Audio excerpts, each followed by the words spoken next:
Yes, hello everyone. Hello to all of you. Hello everyone. So, welcome to this series जहां पर हम लोग बातचीत कर रहे हैं इंडियन पॉलिटी के बारे में और इंडियन पॉलिटी के सभी इंपॉर्टेंट एक्सपेक्ट्स को समझने के लिए कोशिश कर रहे हैं हम लोग from all the technical exam point of view. तो आज की इस क्लास में हम लोग एक इंपॉर्टेंट डिस्कशन करने वाले हैं। तो अभी तक हम लोगों ने क्या क्या पढ़ लिया, एक बार इसको मैं ब्रीफ कर देता हूं। तो 2 टॉपिक हम लोग कंप्लीट कर चुके हैं। हिस्टोरिकल डेवलपमेंट जो था हमारे इंडियन कॉन्स्टिट्यूशन का, तो उसका पूरा हिस्टोरिकल बैकग्राउंड के बारे में हम लोगों ने डिस्कशन किया। And in the second lecture we have discussed about the features, salient features of the Indian constitution. ठीक है, कहा था सर कहाँ से मिलेगा सर, बता दीजिए प्लीज सर। आप फर्स्ट क्लास कहाँ से मिलेगा? बेटा फर्स्ट क्लास इसी चैनल पर अवेलेबल है, इसी चैनल पे सारे ही लेक्चर्स अवेलेबल हैं। ठीक है, तो प्लेलिस्ट मिल जाएगी आपको। आप जाएंगे प्लेलिस्ट वाले सेक्शन में, इंडियन पॉलिटी की प्लेलिस्ट मिल जाएगी, वहां पर सारे लेक्चर्स अपलोडेड हैं। तो इसी यूट्यूब चैनल पे ऊपर आपको दिख रहा होगा होम वीडियोस लाइव ऐसे दिख रहा है, उसमें जाइए प्लेलिस्ट में, और प्लेलिस्ट में आपको एक प्लेलिस्ट मिल जाएगी इंडियन पॉलिटी से रिलेटेड, तो you can access from there. ठीक है भैया, नहीं मिल रहा है तो कोई बात नहीं, चेक कर लेना। फिर से भी एक बार बोल देता हूँ टीम को बोल दूंगा तो आपको मिल जाएगा। पूरी एक प्लेलिस्ट इसकी क्रिएट करवा दूंगा, वैसे ऑलरेडी क्रिएटेड है, एक बार आप चेक करिएगा तो you will get the Indian polity playlist. वहां से आप इन सारे क्लासेस को एक्सेस कर पाएंगे। चलिए तो आगे कंटिन्यू कर लेते हैं। आज बहुत छोटा सेशन रहने वाला है, और आज जो टॉपिक हम लोग डिस्कस करने जा रहे हैं ये सभी एग्जाम में डायरेक्ट क्वेश्चन यहां से मिलता है आपको। हर एग्जाम में आपको जिस भी एग्जाम के लिए अगर आप प्रिपेयर करेंगे जहां पर भी इंडियन पॉलिटी आपके सिलेबस का पार्ट है, तो डायरेक्ट क्वेश्चन आपको देखने को मिलेगा इस टॉपिक से। That is the borrowed features. क्योंकि आपने देखा था कि ये देश आजाद हो चुका था, संविधान बनना था, 2 साल 18 महीने 11 महीने 18 दिन का समय लगा। कल हम लोगों ने पढ़ा था ये सारी बातें। तो अब जब संविधान बन रहा था तो एक तरीका तो ये था कि हम लोग सारी चीजों को नए सिरे से डेवलप करें। तो प्रॉपर इसके लिए लिटरेचर रिव्यू किया गया। लिटरेचर रिव्यू का मतलब क्या था कि जो पूरी कॉन्स्टिट्यूएंट असेंबली थी उसमें, जैसा मैं ऑलरेडी आपको बता चुका हूं कि उसमें सभी जानकार लोग थे। सभी जानकार लोगों ने क्या किया कि क्योंकि बहुत सारी ऐसी कंट्रीज थी जहां पर जिनका संविधान था वो एक्शन में था, संविधान वहां पे लागू हो चुका था, तो सबसे पहला काम तो ये हुआ कि ठीक है साहब, अगर हमें संविधान बनाना है तो हम एक काम ये कर सकते हैं कि सारी चीजें, मेन प्रॉब्लम ये है कि हमें, मेन कंसर्न ये है, जस्ट अ मिनट, एक बार मैं उस स्लाइड लगा लेता हूं तो थोड़ा आपके लिए इजी हो जाएगा। तो आज जो हम लोग टॉपिक डिस्कस करने वाले हैं वो होने वाला है सोर्सेस। आज हम लोग इस स्लाइड के बारे में डिस्कशन करेंगे, सोर्सेस क्या थे। तो मैंने क्या बोला कि जिन कंट्रीज में ऑलरेडी संविधान इंप्लीमेंटेड था, जिनका अपना कॉन्स्टिट्यूशन था, सभी जगह के संविधान को पढ़ा गया। समझो कितनी मेहनत की है। सभी जगह के संविधान को डिटेल में पढ़ने के बाद जिस संविधान की जो चीजें, जिस कंट्री के जिस संविधान के जो क्लॉज बेटर लगे हम लोगों को, हमारे इंडियन सिस्टम में जिनको इंप्लीमेंट किया जा सकता था डायरेक्टली और विद अप्लाइंग सर्टेन मॉडिफिकेशन। कुछ चीजें हैं जो डायरेक्टली भी हम लोगों ने एज इट इज प्रोवाइड कर दी, और बहुत सारी चीजों को थोड़ा सा अल्टर भी किया गया, मॉडिफाई किया गया इंडियन सिस्टम में, इंडिया के लिए सुटेबल बनाने के लिए। तो अपने कॉन्स्टिट्यूशन के बहुत सारे पार्ट्स हैं जो हम लोगों ने रेफर किए हैं किसी और दूसरे कंट्री के कॉन्स्टिट्यूशन से।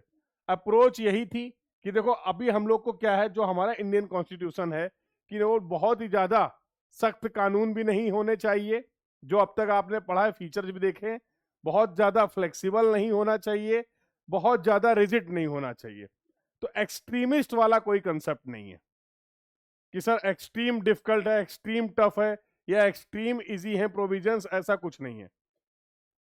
सारी सुटेबिलिटी को देखते हुए जो हमारी कंडीशंस को सूट करेगा हम केवल उन चीजों को आप रिफर करेंगे आप किसी कंट्री के कॉन्स्टिट्यूशन से। तो अगर भारतीय संविधान की बात किया जाए तो जैसा आप इस स्लाइड में देख पा रहे हैं, आज आई होप सभी को ये सारी चीजें विजिबल होंगी। आज तो कोई विजिबिलिटी का इशू नहीं है, यस और नो। एक बार सभी लोग देख लेंगे और कंफर्म कर देंगे कि स्क्रीन पे सारी चीजें क्लियरली विजिबल हैं आज आपको, यस और नो। कल विजिबिलिटी का कुछ इशू आ रहा था, कल विजिबिलिटी का कुछ इशू आ रहा था। नाउ आई थिंक आज कोई ऐसा इशू नहीं है, सारा कुछ क्लियरली विजिबल है। देखो, तो सबसे पहले हम लोग चलते हैं, यहां पर डिस्कशन कर रहे हैं what are the sources for the Indian constitution. सबसे पहले बात करते हैं यूके की। तो यूके से हम लोगों ने किन किन चीजों को रेफर किया, हमारे भारतीय संविधान के कौन कौन सी ऐसी चीजें हैं जो यूके के कॉन्स्टिट्यूशन से रेफर की गई, ली गई, बोरो की गई, इनके बारे में हम लोग बातचीत कर लेते हैं। पहला जो कल हम लोगों ने देखा था कि पूरा अपने कॉन्स्टिट्यूशन का एक फीचर भी था, कल हम लोगों ने बहुत डिटेल में इसके बारे में बात की है कि सर हमारा जो कॉन्स्टिट्यूशन है वो बताता है कि हमारे यहाँ पार्लियामेंट्री सिस्टम होगा। तो पार्लियामेंट्री सिस्टम में क्या होने वाला है कि पार्लियामेंट क्या करने वाली है, नए कानून बनाएगी और उसके रिव्यू के लिए जुडिशरी का भी सिस्टम था, उसके रिव्यू के लिए जुडिशरी के भी प्रोविजंस थे। ये सारी बातें हम लोगों ने कल डिस्कस करी थी। तो ये जो पार्लियामेंट्री सिस्टम आप देख पा रहे हैं, that is borrowed from the UK.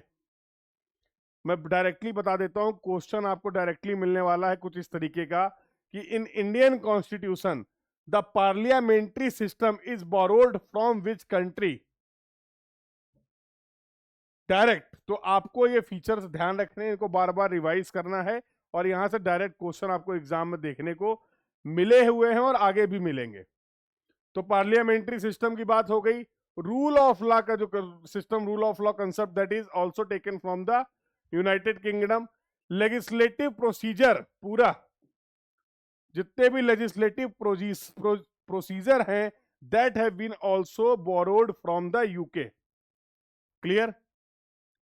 और कैबिनेट सिस्टम, ये कैबिनेट का जो प्रोविजंस है, अभी इन सब के बारे में बहुत सारे आर्टिकल्स हैं, बहुत डिटेल में भी डिस्कशन होगा, बट कुछ बातें आपको ध्यान रखनी है कि जो इंडियन कॉन्स्टिट्यूशन में कैबिनेट सिस्टम वाला पार्ट है that is also borrowed from the UK constitution. Next अगर बात करें, कल हम लोगों ने डिस्कस किया था, जैसे बहुत सारे कंट्रीज में आप देखेंगे कि ड्यूअल सिटीजनशिप के भी प्रोविजंस हैं, ड्यूअल सिटीजनशिप के भी प्रोविजंस हैं। और कल एज पर द फीचर्स हम लोगों ने डिस्कस किया था, कि इंडिया में सिंगल सिटीजनशिप का कंसेप्ट है। हम सभी क्या है, हम सभी के पास एक ही सिटीजनशिप हो सकती है, दैट वी हैव डिस्कस्ड, इसके बारे में भी बातचीत कर चुके हैं। और सेम जैसे यूएस की अगर बात करें तो in US there is a dual citizenship concept. ठीक है, दोहरी नागरिकता का आपके पास ऑप्शन है, लेकिन हिंदुस्तान में, इंडिया में अगर बात करें तो यहां पर सिंगल सिटीजनशिप का कंसेप्ट है, जो कि that feature is borrowed from the UK. Clear है। तो इंपॉर्टेंट बात क्या हो गई, पार्लियामेंट्री सिस्टम हो गया, लेजिस्लेटिव प्रोसीजर्स जितने हैं, कैबिनेट का सिस्टम, सिंगल सिटीजनशिप और बाई क्रिमिनल लेजिस्लेटिव। ठीक है, जहां पर आपका पार्लियामेंट के साथ साथ और जुडिशरी सिस्टम का भी आपके पास ऑप्शन है, दोनों को पावर दी गई है, सेंट्रलाइज पावर नहीं है। ये सारे फीचर्स आपने बोरो किए हैं फ्रॉम द, तो जैसे यूके में भी अगर आप रिफर करेंगे तो वहां पर भी ऐसा था, जैसे अपने यहाँ अलग अलग प्रोविजंस थे, ऐसे ही यूके में भी अलग अलग सेंट्रल की पावर है, स्टेट की पावर है, कॉन्करेंट पावर है, इस तरीके से उसको डिस्ट्रीब्यूट किया गया है। तो ये पॉलिसी, ये प्रोविजंस भी जो आपने फॉलो किए हैं, that you have also followed, borrowed from the UK. तो ये बिल्कुल 4-5 पॉइंट जो मैंने यहाँ पर मेंशन किए हैं आपको ध्यान रखने हैं, ये एग्जाम पॉइंट ऑफ व्यू से बहुत रिलीवेंट है और इंपॉर्टेंट है। अगला जो यहाँ पर डिस्कशन आता है, सम ऑफ द इंपॉर्टेंट फीचर्स जहां पर हमें अच्छे लगे जो यूएस कॉन्स्टिट्यूशन में, उनको भी हम लोगों ने बोरो किया। In our Indian constitution we have also borrowed some features from the United State. US constitution से भी हम लोगों ने इसको बोरो किया है। तो कौन कौन से ऐसे फीचर्स हैं इसके बारे में समझते हैं।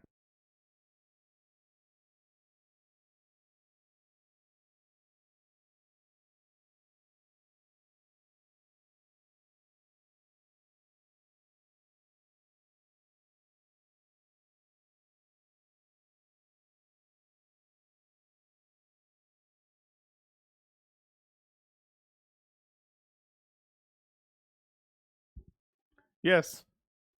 तो हम लोग बात कर रहे थे कि सर यूएस कॉन्स्टिट्यूशन से ऐसे कौन कौन से क्लॉज है, कौन कौन से प्रोविजन है जो हम लोगों ने बोरो किए हैं फॉर द इंडियन कॉन्स्टिट्यूशन। तो उसके बारे में अगर बात करें, बहुत इंपॉर्टेंट, कल हम लोगों ने बेसिक डिस्कशन किया था फंडामेंटल राइट के बारे में, और फंडामेंटल राइट और उनसे रिलेटेड जो भी आर्टिकल्स हैं ये भी हमारे सीरीज में डिस्कशन का पार्ट रहेंगे।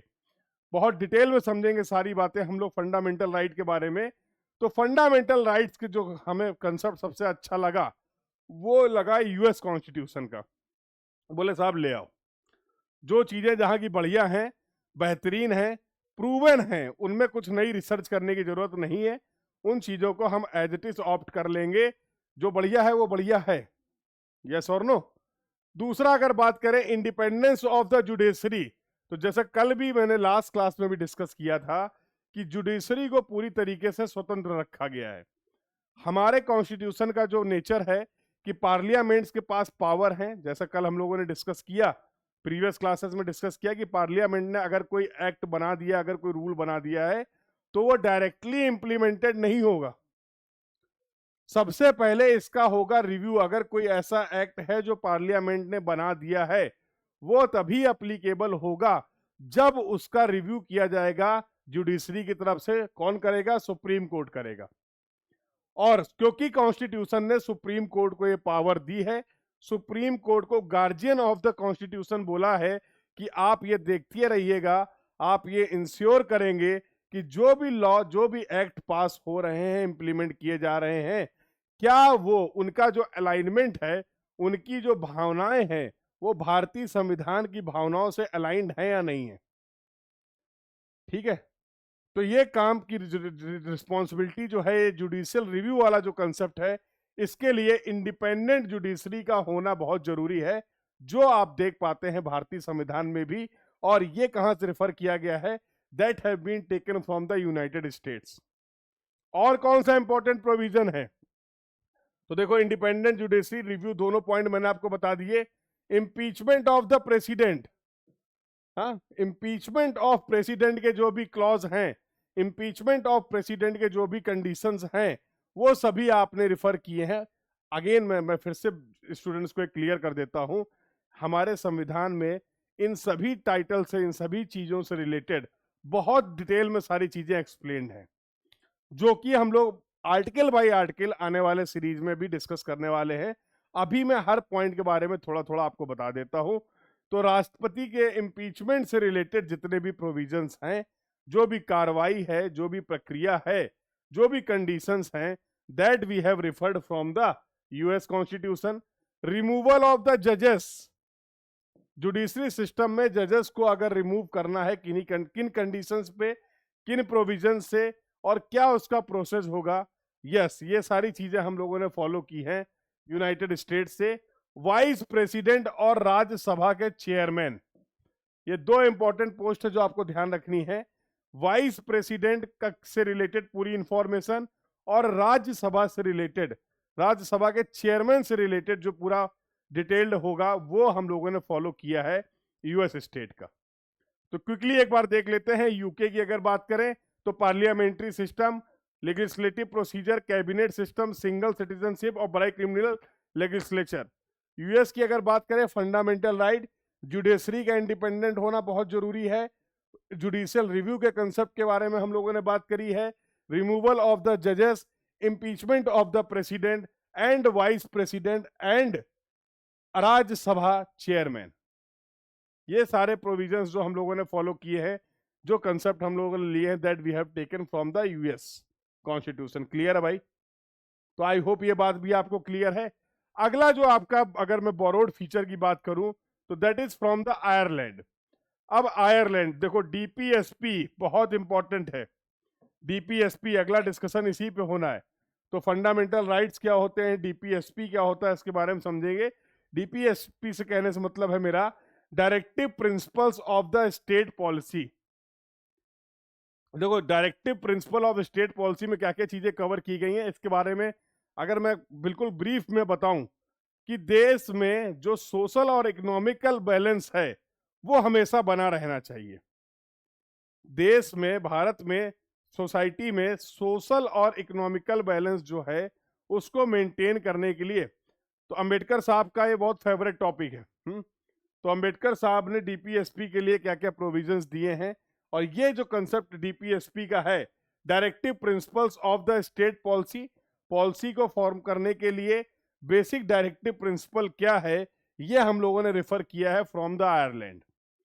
अगला अगर बात करें method of the presidential election, समझो presidential, impeachment of president US, impeachment of president की सारी जानकारी यूएस से ली गई है, और इलेक्शन कैसे होगा प्रेसिडेंशियल इलेक्शन, ये बात करी हम लोगों ने, ये प्रोसेस हम लोगों ने फॉलो किया है आयरलैंड से। Nomination of the members to the Rajya Sabha, तो राज्यसभा के लिए जिन मेंबर्स को आप नॉमिनेट कर रहे हैं उनकी कंडीशंस क्या है, उनकी प्रोसीजर्स क्या है, ये प्रोविजंस फॉलो किए गए, ये प्रोविजन ऑप्ट किए गए, ये प्रोविजंस बोरो किए गए फ्रॉम द आयरलैंड कॉन्स्टिट्यूशन। अगले अगर इंपॉर्टेंट की बात करें कंट्री की, दैट इज द कनाडा, और कनाडा से हम लोगों ने समझा, कल हम लोग जब देख रहे थे फीचर्स, तो हम लोगों ने बोला था क्वासी फेडरल सिस्टम है। क्वासी फेडरल सिस्टम क्या है? यूनिटी पावर नहीं है, मतलब सेंट्रल के पास भी पावर है, स्टेट के पास भी पावर है, और उसमें सुप्रीम किसको रखा गया है। तो आज अगर अपने भारत की भी बात करें हम लोग, तो yes, as we know there are central government, there are state government, yes और नो।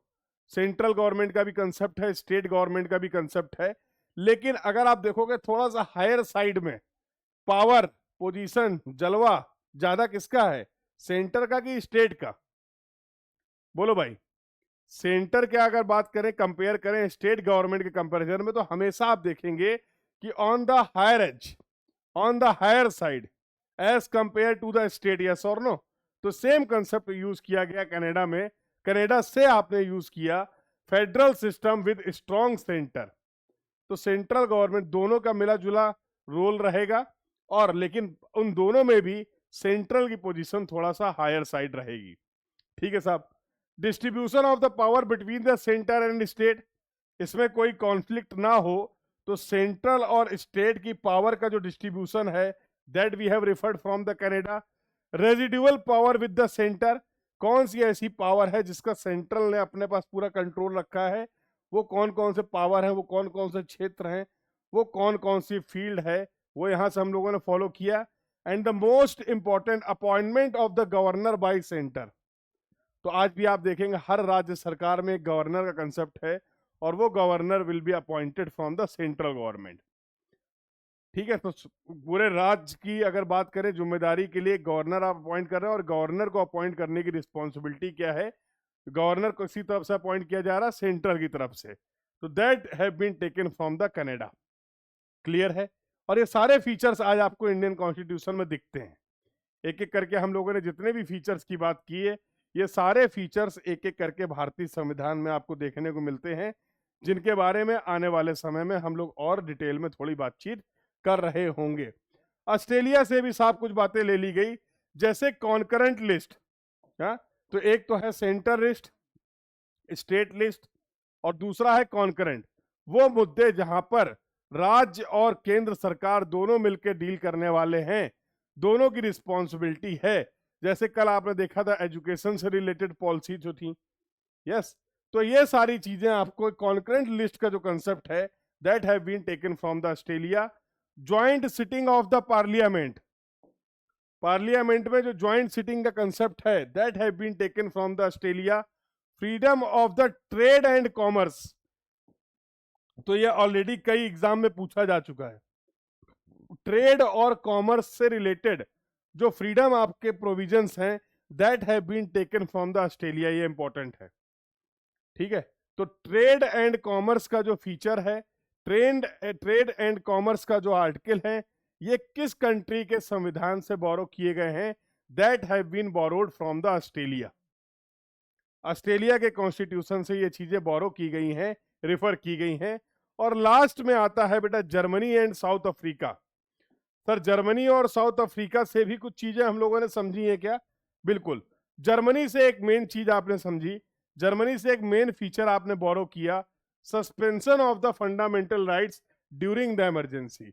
कल हम लोग बात कर रहे थे कि हमारे पास फंडामेंटल राइट्स हैं, जिनको कोई भी वॉयलेट नहीं कर सकता है। अगर हमारे फंडामेंटल राइट्स को कोई भी वॉयलेट कर सकता है तो संविधान हमारा हमें यह ताकत देता है कि हम उसके खिलाफ आवाज उठा सकते हैं, हम उस पर न्याय मांग सकते हैं, हम सुप्रीम कोर्ट पहुंच सकते हैं। सुप्रीम कोर्ट इस पूरे मामले में दखल देगा और उसके बेसिस पे आपको न्याय मिलेगा। लेकिन ये तो हो गई बात फंडामेंटल राइट की, आपके अधिकारों की बात हो गई। लेकिन कुछ ऐसी कंडीशंस भी हैं जिसके हम बोलते हैं इमरजेंसी, और इस इमरजेंसी के केस में आपके फंडामेंटल राइट्स जो हैं वो सस्पेंड भी हो सकते हैं। हाँ, तो सस्पेंशन क्या होगा, क्या क्लॉज हैं? तो जैसा इमरजेंसी के केस में होता है, हाँ, तो अपने आप इमरजेंसी का कंसेप्ट इंप्लीमेंट हुआ। ऑल्दो जिस समय ये संविधान बनाया गया था तो कहीं ना कहीं ये था कि इस तरीके की कंडीशंस नहीं होगी, लेकिन फिर भी देखिए ये कंडीशंस थी, हुई आगे चल के। तो उसके लिए इसके क्या, किन कंडीशंस में, इमरजेंसी के कंडीशंस में जो आपके फंडामेंटल राइट्स हैं उनके सस्पेंशन से रिलेटेड जो इंपॉर्टेंट क्लॉज हैं that we have taken from the Germany. तो ये जर्मनी का रोल आपको ध्यान रखना है, फंडामेंटल राइट का सस्पेंशन ड्यूरिंग द जर्मनी।